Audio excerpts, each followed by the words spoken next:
They say we should have known better than to fall so deep down into this rabbit hole we found.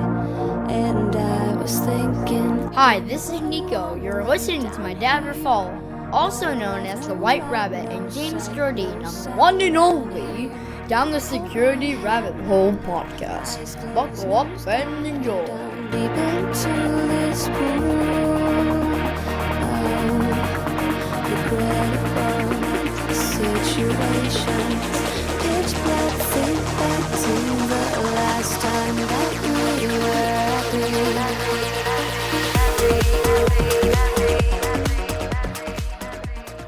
Oh man, I love it. So that I love the intro music, but I got my my son to do it. I was trying to get them both to do it, but I thought my daughter wanted the outro because nobody listens to that. It's like wrong. People will listen. But he did that on one take, and he added the buckle up and enjoy part entirely on his own, and I love it. Awesome. Nothing like a 10-year-old doing your intro for you. It's fantastic. All right. Awesome. All right. Good morning, good afternoon, good evening, wherever the heck you are in the world and whatever you're doing. Welcome down to Security Rabbit Hole to another edition of the Down to Security Rabbit Hole podcast. A, I hope you're live for this. B, if you're not live for this, I hope you get to watch the video because I have a treat for y'all. James, this is going to be fun. I get a little worried when you've got some sort of treat for everybody. I'm not sure if I want to stay on camera here. Wow. He goes straight for that. All right. Look, I'm going to introduce a cadre of awesome people. And then we're going to talk about the modern SOC. So let's dive into it. How about we go with the person that's new to the show, bottom right, Erik Bloch. Welcome, man. Hey, thanks for having me on. I really appreciate it. You want to tell people who you are and what you do besides just, a face on the camera? So my name is Erik Bloch. I currently run security operations for a little company called Atlassian. I've heard of them. The DNR game for the last 20, 30 years here. And I guess I have some opinions people want to hear about. So yes. And then we'll go second. We'll go up into the middle here with the guy in a jacket that I almost don't recognize. Anton, welcome back. Jacket, lapel mic, and an office background. I would use this video as proof to my boss that I've been in the office today, by the way. Return to office, yeah. No. RTO, baby, RTO. What he's not telling you, Raph, is it's proof that he's been in his boss's office today. And there's still no proof that he's wearing pants. That's enough. We're just gonna keep going. And perpetual happy guest, Mr. Jim Tiller. How are you, buddy? Hey, how's it going? And no, I'm not wearing pants. No, just kidding. Yeah, it's good to be on. I'm looking forward to this conversation. It's gonna be fun. All right. So listen, as all good things do, I think my best episodes start with somebody posting something on LinkedIn, and I'm like, that would be a great podcast. Erik, this one's your fault. Jim mentioned earlier that back in the 490s, we did Anton, you and I did, and some others did a bit of a conversation on the SOC. I want to re-up that. It's the end of 2023. There are some market constraints happening, right? We're not exactly in a rapidly growing, expanding tech bubble. I think the thing that's changed in the slowly and now very quickly over the last decade is that salespeople used to be able to show up in the customer selling security kit, and people would just be like, here's money. I don't know what you're selling, but I'll take two. Over the last couple of years, that's gone.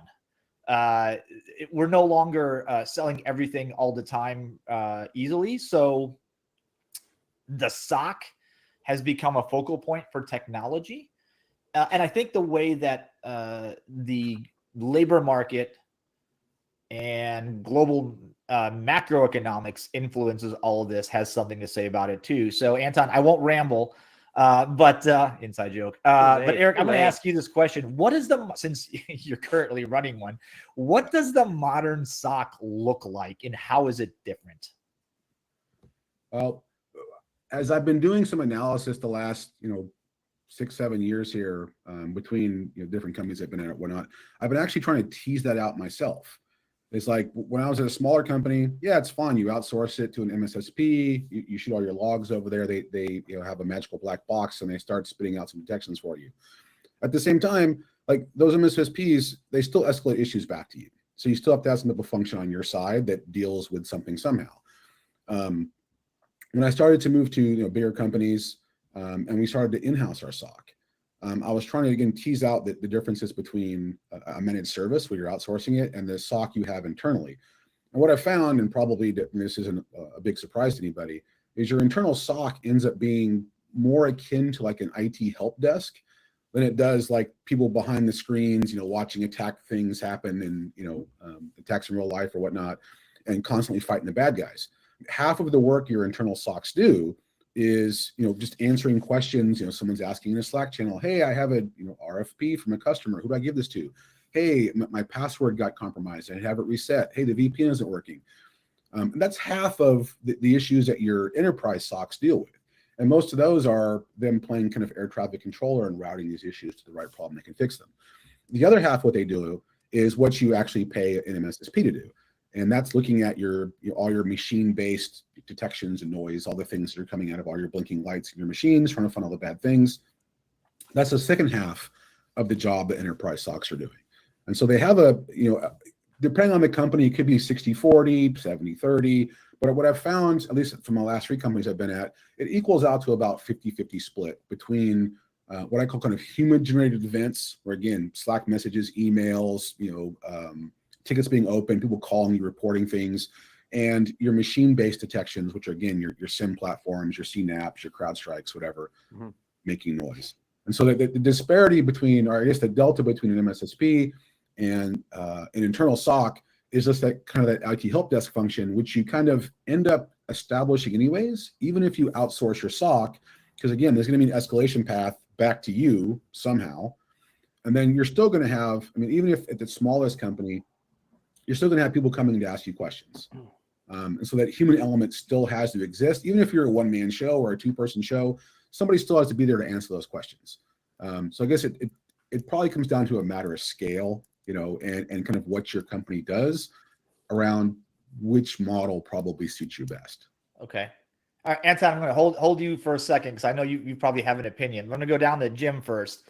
Jim, we've together, we've sold SOC, we've sold SOC adjacent services, we've delivered them, you've delivered them. Like we've been all over the place on the vendor side on this.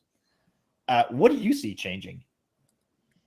Well, I think what's interesting about the conversation is I think it's still the noise that we keep talking about that's being done in a SOC, and I think when I think of what needs to change is elevating these types of services, not just because, AI or whatever. I don't think that really, somebody had to say AI first. So I bit the bait. There you go. But okay, done. Drink. I took it. It's check mark, done, off. But I think so let me just kind of share a couple things. One is a lot of vendors aren't very good. There's a lot of them doing it out there, and all they're doing is just compressing a bunch of information and maybe send you a PowerPoint on their QBR that says this is the stuff that we found, kind of thing. I still stand by the old confirm kill philosophy. Is that's my judgment of how good you are as an MSP, and I did that on the other side when we were doing things that nature. So you don't have this giant funnel of a billion things come to one ridiculousness.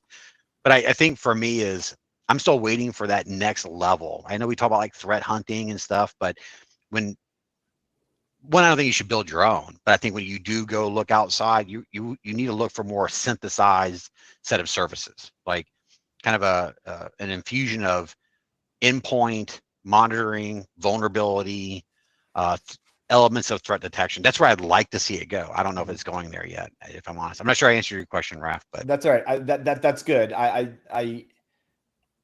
like what you just said, but I'm gonna pitch it to Anton. I'm gonna ask Anton the question of, all right, since we last chatted, Anton, has your opinion changed any on any of this? And where are you at right now? One other thing apart from rambling is that since my analyst days, I've liked more narrow questions and liked the open-ended questions less. So has anything changed to me is kind of interesting because at many clients, at many organizations, not clients, nothing to do with clients of anybody, at many organizations, it feels like they're stuck in a little bit of 90s where the NOC and help desk DNA define what SOC is. And there's not a pickup on Erik's point about help desk. It's kind of help desk in a different model, in a different context. The context is that their SOC is kind of a derivative from their NOC thinking from the 80s. Big screens, people watch the screens, something shows up, they do something, and then things either hit the fan because there's an incident or nothing happens.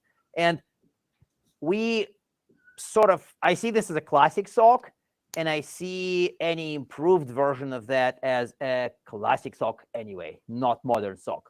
I do see the kind of like a dramatically improved amount of automation, kind of like pipelines, people writing code to do stuff as modern SOC.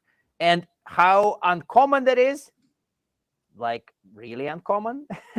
But again, Netflix 2018, right? SOC-less approach to DNR. 2018 is how many years ago? It's been a minute. It's been a minute, exactly. So it's the elements of how to do that not only have been known for 5-6 years, they've been done. And, not only here at my day job, but also at some other really good places, right? So there's sort of an alternative, but I don't see any kind of snowball increase of that approach. I still see people say, MTTD, push 10 minutes out of my MTTD. If instead of 20, I now have 10. And it's like, sure, I can do 1 second. I can click close alert in 1 second, and then I'm going to be an MTTD winner because I'm going to MTTD in 1 second. But yeah, no, this is not, SOC is not help desk. SOC is not a NOC focused on security. It's just something different. If done well. Yeah, let me. Okay, I'm gonna pose this to everybody. James, feel free to jump in. Since you mentioned it, Anton, the NOC and SOC have been historical. They were one thing, then they were pulled apart. Now they're completely and wholly separate things. And in many companies, and I can actually name a few that I've recently spoken with, those two organizations flat out don't talk to each other. They don't like each other. They compete for tech and for budget and stuff, and it's not a good relationship. That's a problem. Does anybody else see that as a problem that's getting resolved? Because where I'm going with this is I've seen a couple of orgs start to merge them back into one, like the SOC and NOC. Hey guys, start sharing tools. Start sharing and working on tickets together. Anybody else seeing that? May I have a very brief comment on that? Yes. Maybe that would frame the discussion. I promise to be brief, not going to ramble. So your question actually kind of made the brief epiphany in my head, is because I tend to hate SOC and NOC being together, but I think I hate SOC and NOC being separate and hating each other even more. So there's probably a collaboration model that's the right approach, but I hate both merger and hostility. Okay. I think I'm somewhere in the middle. Okay. I'm gonna ask more about that, but anybody else want to jump in, Erik? You seem like you're about to say something. I think some of that depends a lot upon kind of the company itself, the company culture. Like I've been places where they've been very adversarial. I've been places where they work together really well. If anything, if we do see friction between kind of competing silos within the company, like I'm not sure if that's due to the job they actually perform, or if that's more due to management or cultural issues. Especially when you have an adversarial relationship. I mean, that's not because people want to be that. We all want to collaborate. We all want to work. Something else is probably broken to the fact that they are adversarial like that. Here at some of my past roles, I've had wonderful relationships with the people that are kind of running our cloud environments, tech ops, DevOps, cloud engineering, whatever you want to call them, because we need to partner with them. I mean, half of the work, or not half the work, but a large chunk of the work that we deal with deals with them. We need to partner with them. We need to be effective and again, not be adversarial. So if that's going on, I think there's probably other problems happening behind the scenes. That's Yeah, fair. Eric, you took the words out of my mouth. I was going to say layer Mhm. 8 issue. I do see a lot of people trying to share, especially when you look at tools like large Yeah. scale tools, ServiceNow, whatever, insert your favorite tool, Jira, or whatever. So you see some of that happening, but then you may have leaders who may be very much kind of trying to protect their domain. And Yep. so there's not a lot of crossover, but you do find, if you peel out the covers enough, you'll find people interacting with one another because, maybe the performance guy who's, is really kind of interested in sort of what the implications are. You're seeing this from a security perspective. So I think you still see some organic pieces of it, but will they ever really actually come completely together again? I don't think so. I think there's just too much security draw, there's that it wants to be special off to its own a little bit. Yeah, I I think. think that's Is that dying detrimental. down though? Like, I mean, I feel like that was the whole thing. I mean, even when you look at like DevOps and DevSecOps and all that stuff, right? Like, we have to be separate so we draw attention to it. But then ultimately, we should be drawing back together, right? And I mean, I posted in the chat, right? Like, I'm going to go back through all the episodes where I said the SOC and NOC should be the same thing. Like, I've said this for years. I don't understand why it's so separate. But that's, I mean, I'm not a SOC or NOC person, right? I live in the development world, the AppSec world, where I would argue that AppSec should be part of development. That shouldn't be a whole separate thing. DevSecOps shouldn't be a separate thing. It should be DevOps. Like, we got to get to that point where we start merging that stuff back together, because as everybody's pointed out, you look at the tools, right? You're starting to see the tools now kind of cover both scenarios of what you're doing. Mm-hmm. So why are we going out and buying this tool that covers 90% and this tool that, covers this 80%? And if you look at the Venn diagram that we know somebody in the country really loves, then, you'd look at it and see, like, look at all this overlap that we have. And yet we still can't, for some reason, talk to each other. And we see that with the performance, right? Like, I see performance alerts come through and it's like, all right, like, are you guys seeing this? Like, this request just took 6 seconds longer than it normally does. It's at a 1,400% increase. Did somebody see that over here, right? And if we're not putting those together, then how are we going further with that? And the longer we keep them separate, right? It's like, oh, well, the performance team's monitoring that. The security team's monitoring this. Like, we're going to get that stuff. And Raf, you had a good example a while back about, a system where it's like, well, I look at this and then I look at that, and you put them together and they make sense. Like, yep, that's an attack. Yeah. But separate, nobody sees it. Yeah. So how do we get to that point? A 2003 vibe from this convo. I don't know. I'm just getting a very strong 2003 vibe from this convo. So, like, deep in your heart, Raf, is this like still a big debate with your clients? Like, I'm just like a little feel old and sad a little bit, because it's like I've written a paper on this in 2003, literally, and I'm kind of depressed that it's still a thing. Okay, so no coherent operational model that works. Yeah, let me give you a couple of data points. Yes, those conversations are absolutely happening on a regular basis. And something that I recently heard that you'll find interesting is, and the example I used going back into late 90s, early 2000s was when an outage happens, something breaks, the app is down. Mm-hmm. The network team, the security team, and the app team all get on this giant conference bridge, and everybody blames security. And security's like, no, it's not us, it's this. And so I heard this great phrase. Somebody's tracking this internally, mean time to innocence. Okay. What that means is, how fast can I get off this con call? It sounds like it's very much the opposite of blaming post-mortem. It's just like that is exactly it. That's intense, right. Blame-rich, blame-focused postmortems. It sounds like you're describing blame. It's not even postmortem. It's blame-focused triage. Like, it's happening right now. I want no part of it. I just need to demonstrate that it's not my fault so I can get out and go do my job. Yes. While I sympathize with you guys when you're like, oh, that's silly, like, that's actually not a bad thing. If we have telemetry, because we do, Eric, and I'm not going to talk about my day job here, but like, I'm sure you guys have plenty of tech in your SOC that are multiple uses where where it can take performance telemetry, network telemetry, security stuff, put it all into like, hey, look, this application, like James was just saying, suddenly the performance of it is dropped by 60%. That's weird. What's the root cause? Like, is it getting DDoSed? Is the network card flaking out? Is the database crashing? what's happening, right?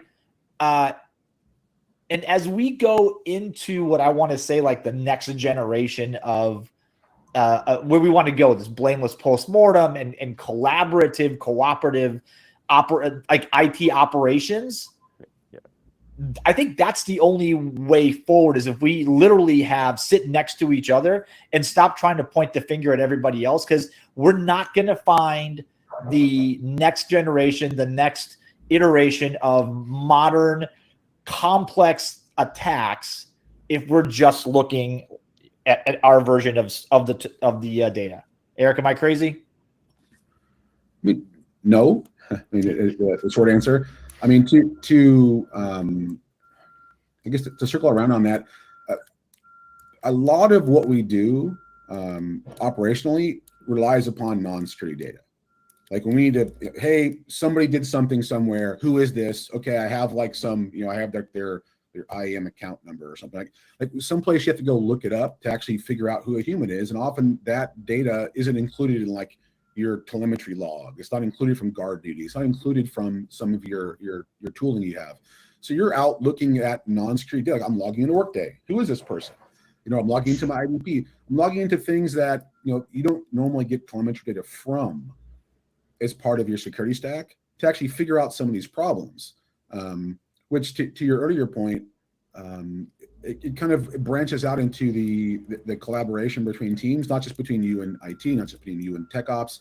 Like half of what we do is when we're investigating, a person's laptop or whatever it is for some event that happened, is we're talking HR. Who is this person? Who's their manager? How do we find them? Where are they located in the world? So a lot of the information that we do gather for this is non-security related information. At the same time, it's a very manual process, because when security people go asking for, HR data, like they're like, are you sure you can have that? So I think if we did have these ties, close ties to different teams, not just, again, your cloud teams, your IT teams or whatnot, we could make this a more collaborative process. And again, it also goes to a level of maturity. Like I've been in, again, big companies where we had those relationships built. We had run books and plays that were all built out that included all of our partner teams. Okay. I'm seeing that it's more it's the I want to say smaller companies, maybe the less mature companies that are still having these problems. Like to Anton's point, that reminds us from 2003. I was at a Gartner conference 2 weeks ago, and I was in I have a phone now. Sorry. the Avanta conference last week. Oh yeah, that's CISA thing, Avanta. Yeah, and I met with about a dozen other people who were going through like their kind of cloud transformation journey, and I was in there with a couple of people that were from some modern day tech companies, and I was in there with people that were from fairly big insurance companies, banks, whatnot, and to hear how they were just starting their like migration to cloud. They were still trying to figure out how do I run a workload in Amazon? What does a server look like in a data center compared to a cloud environment? And I started to realize it was probably 70% of the room that was at that level of maturity. So some of it comes, I mean, me and Anton are probably spoiled. Like we're living at the top of the hill, right? We're some of the most advanced tech companies in the world. We have access to things that most people don't. And it was really kind of a wake-up call for me to realize that I was in that, that 1%, and the rest of the world, that at least the other 80% of it was, again, they're still living in 2003, 2005. I mean, they're still living at least a decade behind us. Guys, tell me how we get off the hamster wheel of because we seem to be stuck in this loop. We'll call it the doom loop. Hold your thought just for 1 second, Anton. Just 1 second. Because I know you're dying to say something, but we're in this doom loop where we outsource this. I see, like we outsource the SOC. It's the same, like find an alert, pitch it over the fence. We realize it doesn't work. We bring it back in, and we realize we can't staff it internally because it's we don't have the resources and the knowledge and the expertise. We pitch it back out. Same thing, and it's just this over and over and over again. And the model we proposed at the beginning, Erik, is where you got like a 60-40, 70-30, whatever that split is. Where is that from, I'll say modern, right? So not the 2003 thing we've been talking about for a bit here. Where is the modern version of that happening? Because there are still entirely too many people that I talk to that if I mention, hey, you guys have, you have 30,000, 40,000, 5,000 people, 2 security people that have security titles, and you're trying to run all of your security tools a la operations on your own. They're like, yeah, well, we don't outsource anything. I need to build my own SOC. And I always want to say, like, why? Where is the power balance in this, and where are we? But I think some of that will depend on, and this is something else I've learned in the last decade here. A lot of it will depend on the company type you're at, right? That you can be a company that has 100,000 employees and has an IT staff of 10 people, but it might be, 99,000 of your employees are, out digging ditches or something. They're not even involved with technology at all, right? They're construction workers, right? Or you could be 100,000 person companies where everyone's developing and coding, more akin to Google, where you do need that footprint. And so I'm, the one size fits all, I think, applies here, where depending on the company, what you do, where you're at, will kind of dictate some of this. At the same time, like, how do we get out of the doom loop? Like, this is something I've been kind of rallying around for a while with, VC friends of mine, investors or whatnot. Often, and again, I've ranted about this for a while, that when someone starts a company, especially in the security space, the vast majority of them don't come from that space. Like for the DNR space, the security operations space. That's interesting. Look at the founders start the companies. Out of the 30-something companies I've talked to in the last couple of months, I think maybe 2 or 3 of them actually came like, I work in SecOps, I want to solve this problem. Everybody else was a repeat founder or had no experience in security at all. Or they were, a program manager or something like that, or a marketing person who was able to land some money and start a company. And how are they getting the information that they're going to, what a problem am I going to attack? They're looking at, Ponman surveys. They're looking at the Verizon DBIR reports. They're talking to CISOs who don't have accurate information to begin with. And they're hearing all these anecdotal, oh, the false positives are destroying us. Oh, the alert fatigue is, killing my team, without actually having firm, like, real numbers on what they're doing. And so this anecdotal information just keeps on recirculating. This is the doom loop right here. Yeah. Where a CISO will say, oh yeah, the false positives are killing us because they read someplace that false positives are killing us. They don't actually know what their people are doing, because that requires resources, work, maturity to actually figure all that out. Where again, if you were to go to like an IT organization or an SRE organization, you bet you they have those numbers. Like they are invested in those numbers to figure out what they're doing and to see that they're actually delivering value to the company. Security's escaped that somehow. And because we've escaped that, there's no way to hold us accountable, right? Like, how do you hold the SOC accountable for doing a good or a bad job? I don't know. Did you find the bad things? Are we hacked? I actually had a vendor say that to me. Have you been hacked in the last year since you've been using us? I'm like, that's the worst metric ever, right? But at some point, you can tell them there's worse. Yeah, there's worse. Yeah, I'm pretty sure there's worse. That MTTD naively applied to alerts is worse, because you push it to 0 and then you're done, right? Or the meantime to detect where you're running on scheduled searches. Like, hey, our searches run every 6 hours. Oh, what's your average mean 6 hours? 6 hours. Wow, like that's super insightful. Yeah, right. And people do this. They don't know what else to measure, right? They find out MTTD, MTTR, whatever you Google, security operations or SOC metrics. There'll be 1,000 pages that come up, and they all quote the same, 7 to 12 metrics, and they're all MTT something. Yeah. And again, some of them are relevant, most of them are not.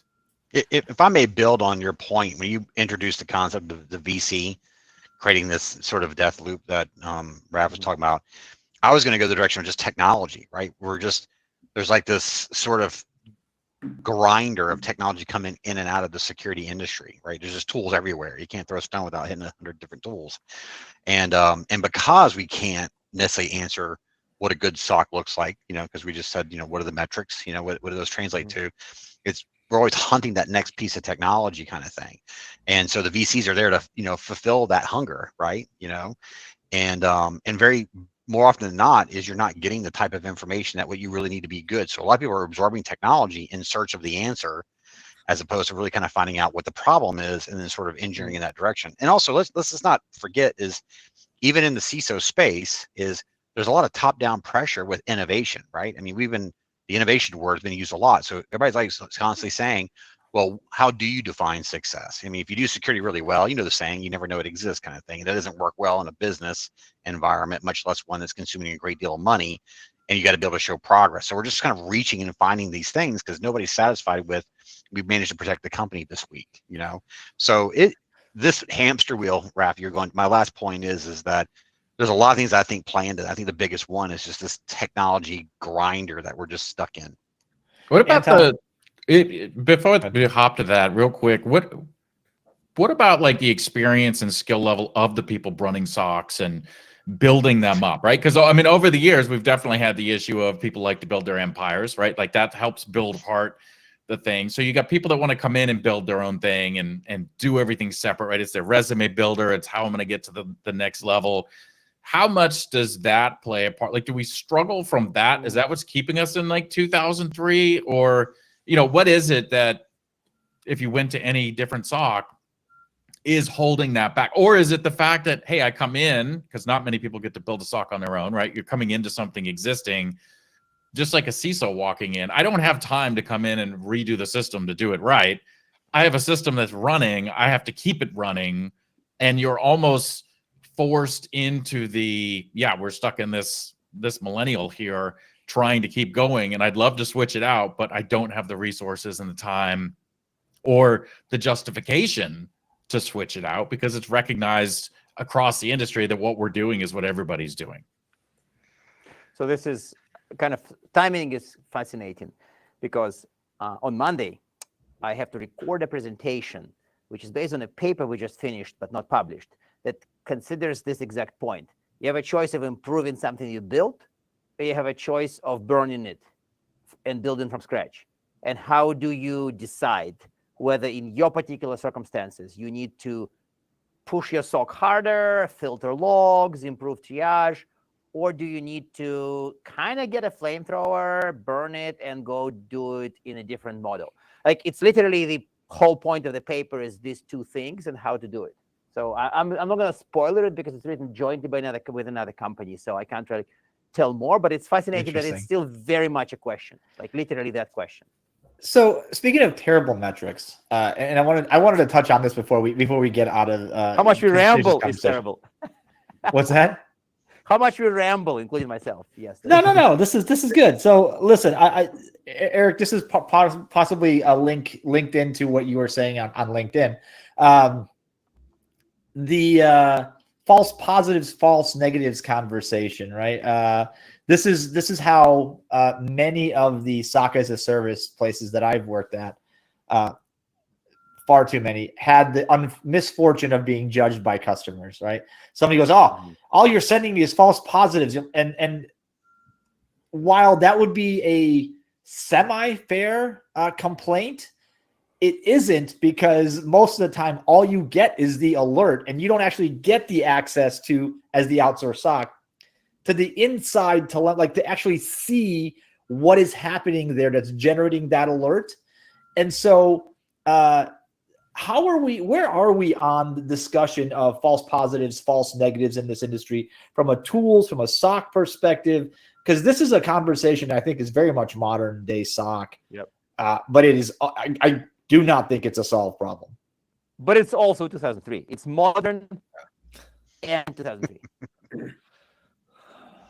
But it definitely is. I mean, when it comes time to what do you want to outsource, I mean, you do have that problem, right? Like, if you want to outsource all the things, well, you have to outsource all the relevant data and contextual information they need to do their job, or you'll get back, again, a half-baked outcome, right? You have to go and kind of unwrap it and figure out what do I do this next, because the people I'm paying to handle this didn't have the right information to actually close the loop on it.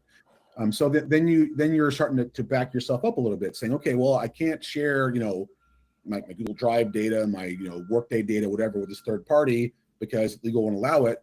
So what can I do? Well, you start kind of reducing the scope of what they're handling, and you end up doing something which, I mean, to their credit, which is super successful, is something like CrowdStrike's Complete offering or SentinelOne's MDR service, where they are handling a sliver of things that are finite, like just your laptops, right? Yeah. They have visibility into, hey, Erik logged on, He opened a browser, he visited some, download site, he downloaded something bad, he clicked on it, we stopped it. Like it's a closed loop ecosystem where they don't really need additional context beyond that to tell you what happened and then stop it. If it's more of like, hey, they land on your laptop and I see them lateral move off the laptop, now we lost visibility. Yeah. Right. That second stage is when you start having issues. So like what I've found when we outsource things, it's what can I outsource effectively with the amount of data that I can actually share. So this is I think where once we get over our whether it's ego, whether it's empire building, whatever it is, once we recognize and come to the understanding that I'd say the vast majority of enterprises, SMEs, all the way down market and up market, probably aren't going to build the short of the Fortune 250, maybe 100, aren't going to build the self-contained all you ever need SOC, right? At some point, you're going to need security as a service, MDR adjacent, whatever those technologies are. Mm-hmm. How you integrate them into the capacity and capability that you currently have on staff is, I think, I think that's the thing that we need to be working on, right? The challenge I'm going to pose is let's look at it from the vendor side. How do I know how to approach a customer that says, I need help. I need you to do X, Y, and Z for me. My NDR, my EDR, and my SIM, because I know the triads, Anton's thing. So I need you to do all of those three things for me. And here's the three pieces of technology that do that. I'm going to give you logins to those. Go, right? So how do you build that trust beyond that? Because that's not where the line stops. So what are you actually asking? How to do it for a client? Or because it sounds like you plan to outsource the management of your outsourcers. Like you're going to give somebody else access to your MDR, which is, of course, an outsourced service. I meant EDR, sorry. Example. Oh, EDR, okay. EDR and NDR, SIM, all those right, okay. Network and NSM, whatever your network term is. That's kind of a 2003 question. It feels to me as well, where you outsource all the things, right? Because you don't know what the outcomes are you're expecting. You're just pushing the problem away, right? Where today, for us spoiled enough to be in modern tech companies that have the resources for it, like we've shifted to a model where it's commodity versus bespoke, right? What are the things that are bespoke to you? Those are the things you should be working on. What are the things that are commodity? You should be able to acquire or buy those things. So if you think about the detections, like some simple example, like why should my team write a detection to find an open S3 bucket? I know I can buy that or get that from someplace else for free or no work. So we've kind of shifted to a model like that where we want to focus on building things that are bespoke to our company, the things that we identified as risks or whatnot, the things that we know we need to monitor ourselves, like our own product internally. Some of the things that we can that are kind of commoditized, again, like outsourcing they're kind of the people watching your laptops. Again, CrowdStrike, Simple One, other people who do that stuff. That's a commodity thing I could buy and outsource versus bespoke. So that's been a big focus for us, at least in my last three gigs, again, but we're kind of spoiled being in kind of a mature tech company. I had some kind of a Visio diagram that decides for you in my Gartner days for exact that point. I need to find it. It was like almost like a little tool to assess things, and then they go into two buckets: outsource, don't outsource. I don't have it in front of me, but I know it existed because I made it. But do you think you said earlier though? Yeah. Sorry, I interrupted you. Where that makes a lot of sense. And I almost thought to myself as well that there should be like a little tool or equation you could use. Yep. I don't think it's that simple. Jim, what were you saying? Well, first of all, not to pick on you, Erik, but you're a 1% company, right? You have that, I try to veer away from the word maturity. I've had a lot of vendors come to me and say I'm immature, right? Like my program is crap. And I'm like, wait a second, you don't really understand what the barriers to success I'm dealing with. It may not have to do with maturity, but So I would say is that you have an advanced capability and understanding of security and what you want, right? And I think, the concept of, unique bespoke scenarios, because you have the ability to interpret those things and the awareness of these commoditized capabilities, right?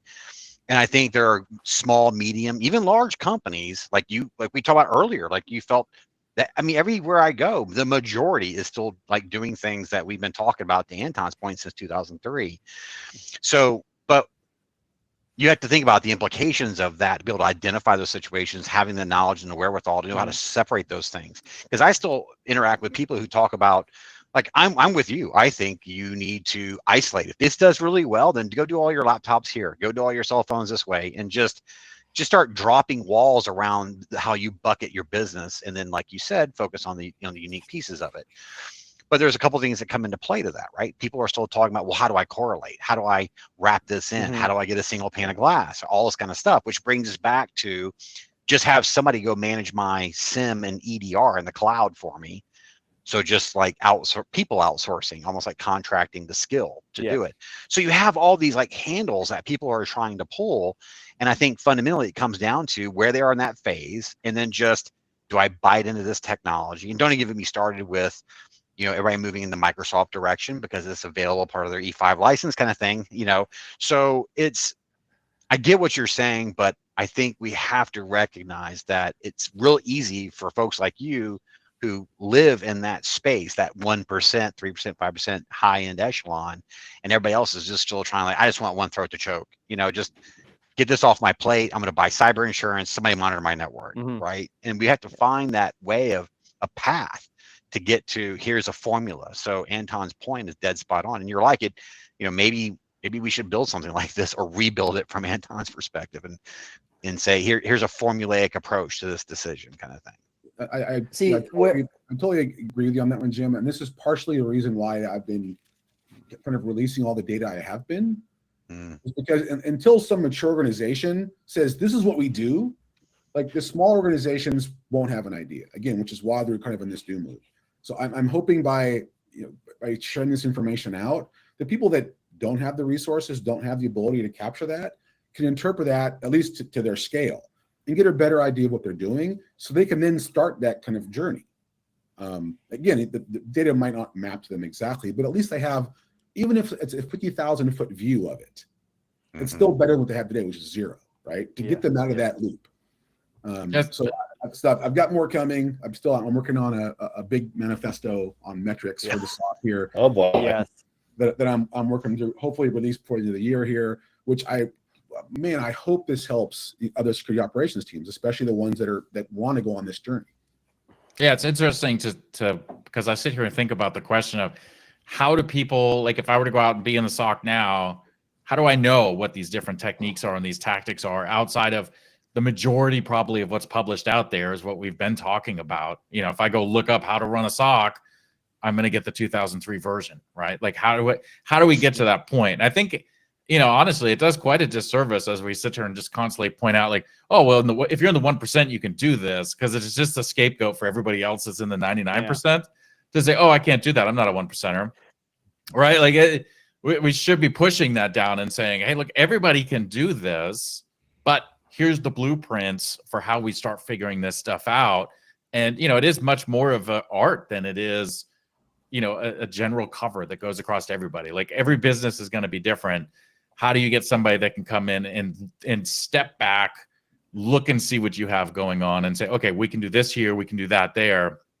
But, I said this before with the CISO role, like, how many times do you expect that with like CISO, but they don't have that capability a lot of times to step back and say, hey, this is what's wrong. We need to fix it, because we have to show ROI. We have to show our value. We have to show this stuff, and to say, hey, we're not going to have a lot of forward movement here for the next year because we're going to shake them things up and actually fix it.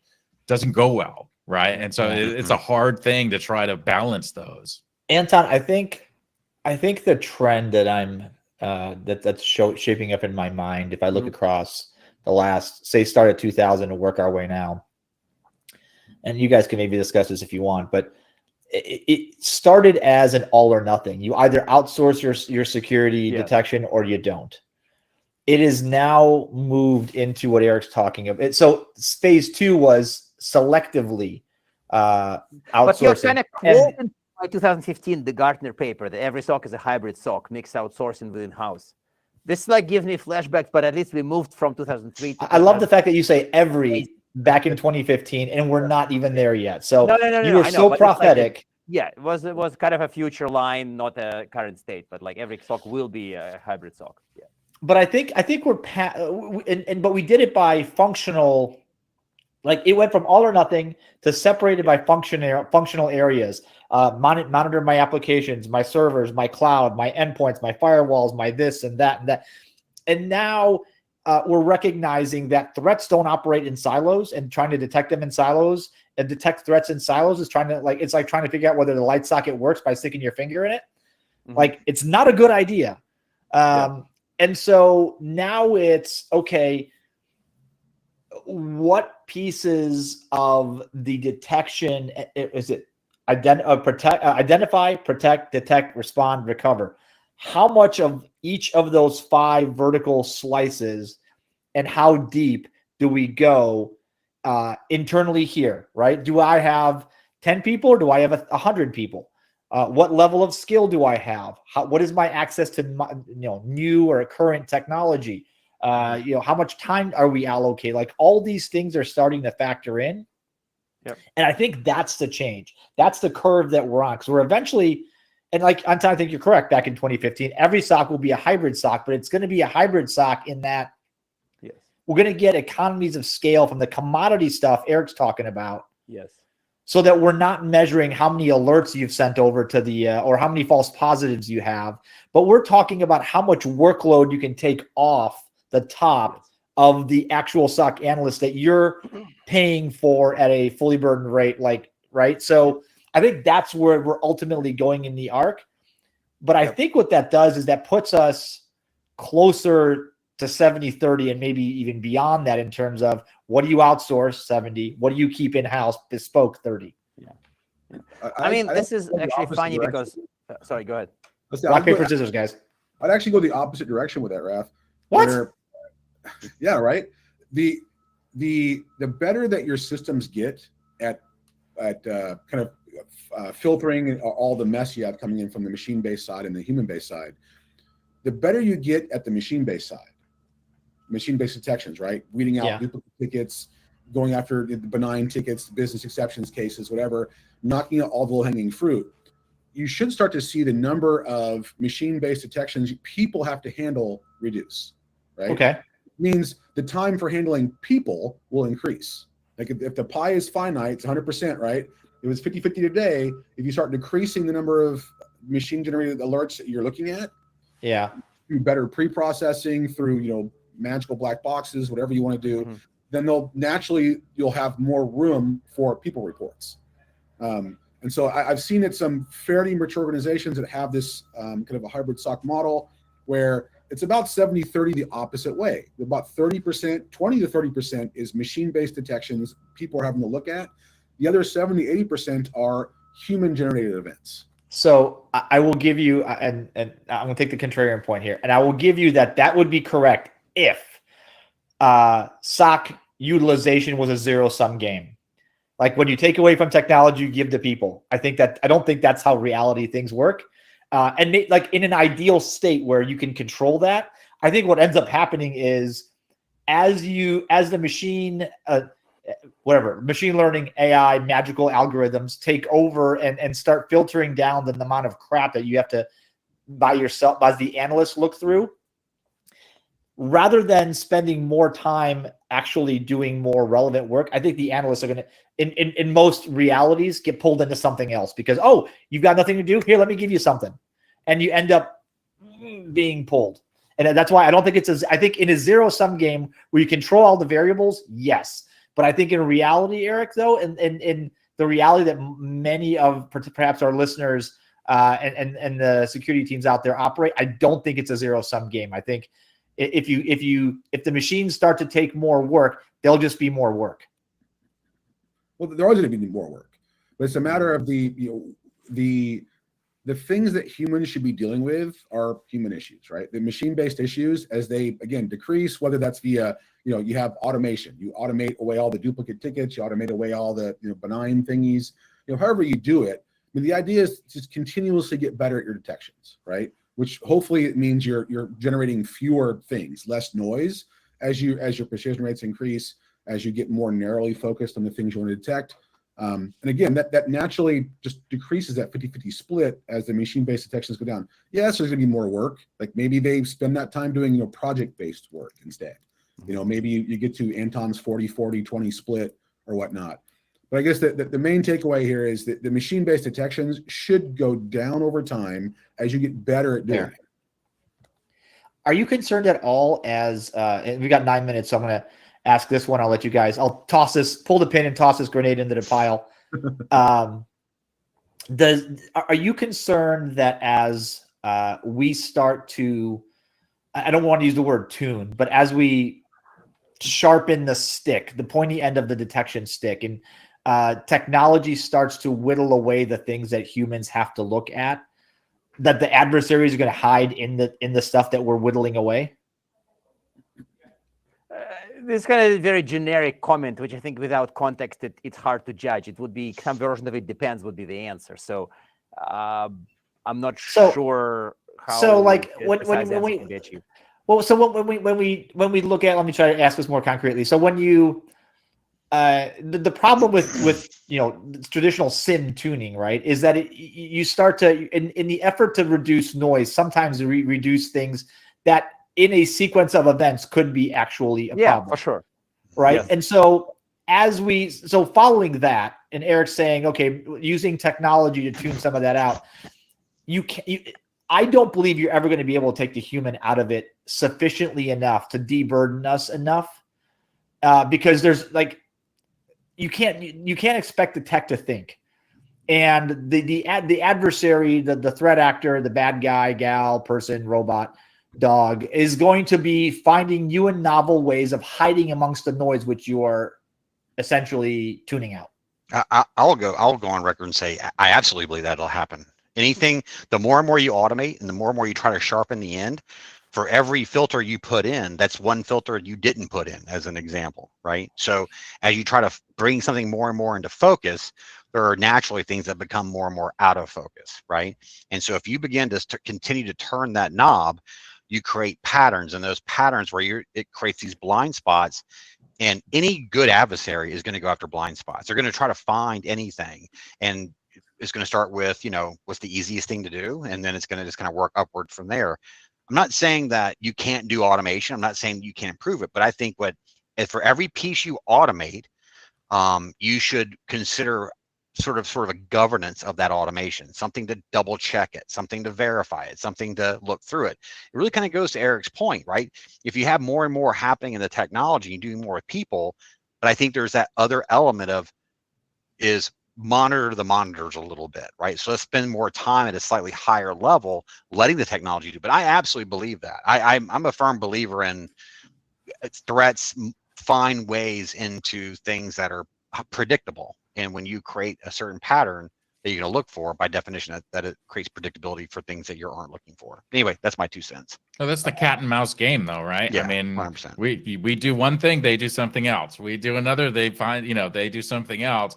The question is, how much does it change the typical role of the analyst from going in and looking at typical alerts to now saying, okay, well, we've got all this automation. Now we've got to kind of switch. We turn it at not threat hunting, but that type of idea of, okay, we've got to, now let's start really looking at how do we look at these automations that we're doing, of how do we get around that? How would somebody bypass this? And, your focus is now more on breaking the automation you just built versus looking at alerts and stuff like that are coming in. Does it create that whole nother profile? I think you said it with regards to threat hunting. I think you start sort of strengthening defenses, strengthening your automation, right? And then you start looking at the echo of what the potentiality. And so your technology is optimized, and you're optimizing your people. It's going to raise the bar of the skill requirement, which, you tapped onto that third rail earlier in the conversation. But I think, if I look at it from a very far distance, I know I'm being a little bit, pedantic and perfect world scenario here, but I think if you can find ways of taking people and pointing them at the technology and looking at where cracks may come based on how that how that environment's responding and looking for the bad guys.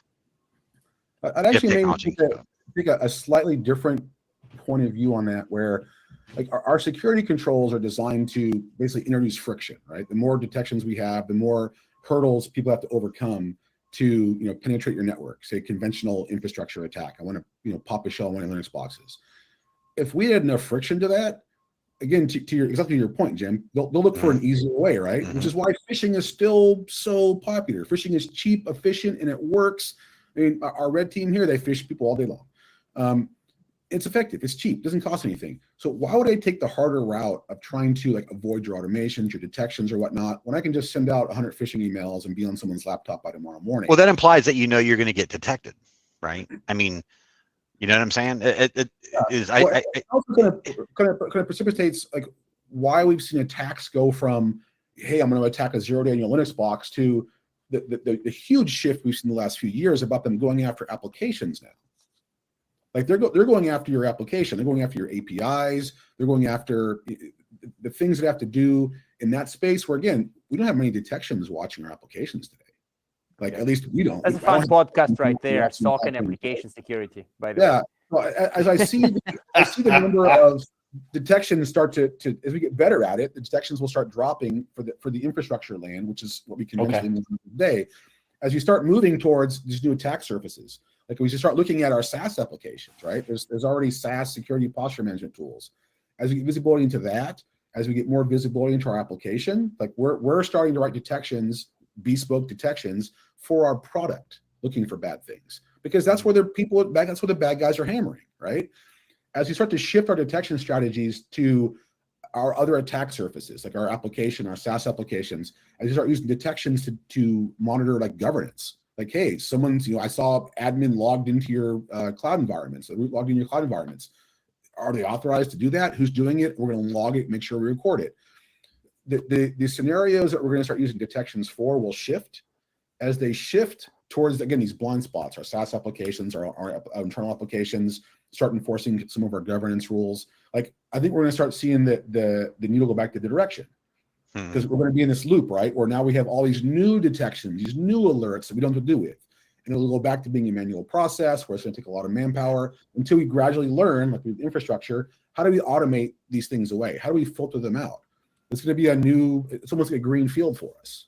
Well, maybe also one last point on that is maybe also why we're doing that is because that's where the business is moving. So the attacks, the detection, and the business are all moving in the same sort of direction, albeit in different phases, right? Business first kind of thing, then hackers, then security kind of thing. So I will say this, I do find it interesting you came right back to the loop, right? So are we saying that, are we going to do it? But those are actually amazing points. Perfect. Anton, I'm going to give you 1 minute before we sign off. You want final word here? I mean, we did, admittedly, at least I feel like in the last part of the discussion, we definitely rambled kind of in the broader philosophical implications of much of this, and far away from the modern SOC, defining it. But I think that one thought that did catch, that one thread I want to pull in the future is that while I did spend exactly that time back in the Gartner days comparing the 2003 SOC model to the modern model and finding out the diff, and there's a paper, of course, written on this. But here's the problem with that. The problem with that is that nowadays we live in the world where we all quietly admit that whatever elements that pile up in the modern SOC model are only for the 1%ers. And it is like I just presented to somebody, to a very engineering-led Google-style DNR team, and they were very impressed and all that. But I'm also realizing that it relies on pillars that they don't have. And our attempts to create the autonomic security operations vision and some other more portable modern SOC ideas, they're still mostly resonating with the elites, like, I don't know, Erik's team. And they're not resonating with people who want to debate SOC versus NOC, and which is like a really hot debate in 1999. And I think today, for them, it's unclear, and today, and very much today too. So it makes me a bit depressed. So I fear I had a really scary image of SOC challenges that somebody put together last year. And I looked at this image and I thought, holy cow, I had the same slide when I worked for Net Forensics in 2003. It was literally the slide with current challenges, which to me reminded me of the time. And then somebody really intelligent, I won't name them, but I think Erik may know them, asked, Anton, draw the same slide for 2043. How are we not going to be in the same bucket? And that was a very enlightening moment. I'm still thinking of that question, by the way. Guys, I think the wheel turns very slowly in this because evolution is met with resistance by those that are not in that top tier. And so it is up to us, and to some extent, the providers, and then people like you, Erik, who publish this kind of stuff, to drag along everybody else and take away the excuses for not moving forward. All right. And on that note, that is the hour and a little bit over that we've got for today. Guys, thank you so much for spending your time and doing this. This is another one of these conversations where we're going to do this again next year, and I hope it's a little bit different. James, we've decided, I think, collectively, without anybody saying it, actually Anton may have said it, that we're going to do this version of this for AppSec. And I want to invite a WAF vendor just so we can have a really good conversation. A firewall vendor? Yes. It's a firewall websites, right? That's what you're talking about, right? That's exactly what I'm talking about. All right. I'm thinking of some folks I'd like to have on the show. But if you're listening to this and you work for a WAF or an application firewall vendor or an API firewall vendor or one of those, get a hold of me because I want to bring you on this conversation because it's part of the modern SOC. Anyway, Anton, Jim, Erik, thank you so much for your time. James, always a good to have you aboard. Folks, thank you for listening. This has been another Down the Security Rabbit Hole podcast talking about the modern SOC from 2003. And on that note, we'll see you guys later. Cue the